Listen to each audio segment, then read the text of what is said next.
പറഞ്ഞതിൽ തെറ്റ് വന്നിട്ടുണ്ട്. അത് ഞാനിതൊന്നും ആർട്ടിഫിഷ്യലായിട്ട് ഉണ്ടാക്കി പറഞ്ഞിട്ടുള്ള കാര്യങ്ങളല്ലേ. 2 രൂപയുടെ വിനിയുടെ അടുത്ത് ജയറാം 2000 രൂപയുടെ വിനിയം കുനിഞ്ഞിടും. അതാണ് ജയറാമിന്റെ പ്രത്യേകത. ഒന്നും അങ്ങനെ ഞാൻ പ്രാക്ടീസ് ചെയ്ത് ഇങ്ങനത്തെ ഒരു ഫേസ് ഉണ്ടാക്കി അങ്ങനെ ഒന്നുമില്ല. എനിക്ക് അത് ജന്മനാ ഉള്ളതാണ്. ഞാൻ അങ്ങനെ ചിരിച്ച് സംസാരിക്കാറ്.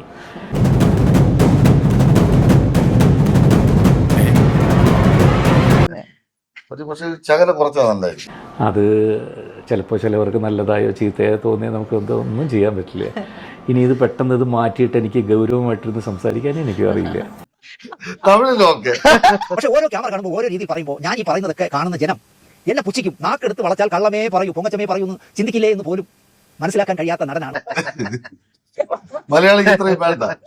ജയറാം. പക്ഷെ ഒന്ന് ഫോൺ ചെയ്യാനല്ല, ഒന്ന് കാണാൻ പോലും വന്നിട്ടില്ല.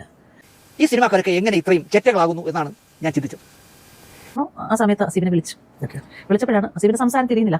അയ്യോ എന്ത് പറ്റിയ അസീബ് എന്നൊക്കെ ചോദിച്ചപ്പോൾ വോയിസ് മെസ്സേജ് ഇട്ടു. ഞാൻ വോയിസ് മെസ്സേജ് ഇടാൻ അങ്ങോട്ട് വോയിസ് അത് അന്ന് അയച്ച മെസ്സേജ് അസീബ് ഞാൻ ഇതുവരെ അറിഞ്ഞിട്ടില്ല.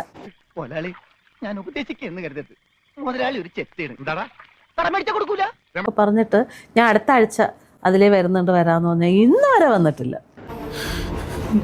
ഒരു മര്യാദ വേണ്ടേ?